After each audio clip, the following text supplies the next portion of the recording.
හිතවතුනි, යේසුස් වහන්සේගේ මරණය සිදුවීමට ප්‍රථමව උන්වහන්සේ කල්තියාම තමන් වහන්සේගේ ගෝලයන්ට ඒ ගැන කිව්වා.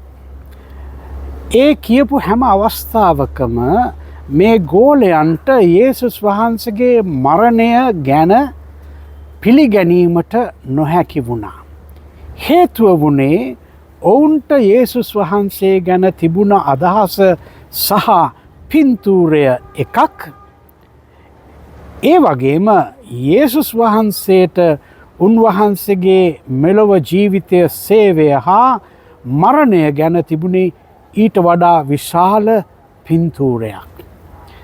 දැන් ගෝලය හැම තිස්සේම යේසුස් වහන්සේ මේ ගැන කතා කරනකොට ඒකට අකමැති වුණා, විරුද්ධ වුණා. හේතුව ඔවුන් දැක්කේ යේසුස් වහන්සේගේ මරණය අවසානයක් හැටියට පමණයි. ඒක ඔවුන්ගේ ජීවිතයේ තිබිච්ච බලාපොරොත්තු බිඳ වැටෙන මොහොතක් හැටියටයි. නමුත් යේසුස් වහන්සේ හැමතිස්සේම ඔවුන්ට පෙන්වා දීමට උත්සාහ කළේ ඔවුන් හිතන ඒ කුඩා රාමුවට වඩා පිටින් දෙවියන් වහන්සේගේ විශාල රාමුවක් තිබෙන බව.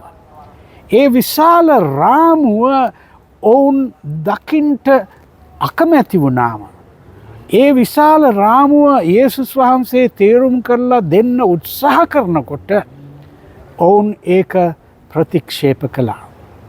මේක කනගාටුදායක දෙයක්. ඒ නිසාම යේසුස් වහන්සේගේ මරණය, මලවුන්ගේ නැගිටීම, ස්වර්ගයට නැගීම වැනි මේ වැදගත් සිද්ධීන් සිදුවන විට ඔවුන්ට ඒවා එකවර තේරුම් ගන්නට නොහැකි වුණා. එහි වටිනාකම තේරුම් ගන්නට නොහැකි වුණා. හිතවතුනි, මේ ගැටලුව අපටත් තියෙනවා. අපි හැමතිස්සේම අපේ ජීවිතයේ සිදුවන දේවල් දකින්නේ පුංචි පින්තූරයක්, පුංචි රාමුවක් හැටියටයි. ඒක දකින විට අපි බය වෙනවා, අපි අඬනවා, අපි කැළඹෙනවා, අපි අධෛර්ය වෙනවා. නමුත් යේසුස් වහන්සේ අපට උගන්වා තිබෙන්නේ මේ කාරණාවල් අපේ ජීවිතයේ සිදුවන විට ඒවා කනගාටුදායක වෙන්න පුළුවන්, අපේ ජීවිතයට බියවද්දන දේවල් වෙන්න පුළුවන්. නමුත් ඊට එහා දෙවියන් වහන්සේගේ ලොකු රාමුවක්, පින්තූරයක් තියෙනවා. ඒක තුළ අපි මේ සිදුවන කුඩා රාමු දකින්ට ඉගෙන ගන්න ඕන. එතනදි තමයි අපට තේරෙන්නේ යේසුස් වහන්සේ අපේ ජීවිතය පිළිබඳව දරන විශාල පරමාර්ථයන්. මේ චතාරික කාලයේදී ඔබ පුරුදු වෙන්න යේසුස් වහන්සේ ඔබේ ජීවිතය ගැන දරන වඩා විශාල රාමුව තුළ ඔබට සිදුවන කුඩා රාමුවේ තිබෙන කාරණාවල් ගැන. එය ඔබට ආශිර්වාදයක් වේ.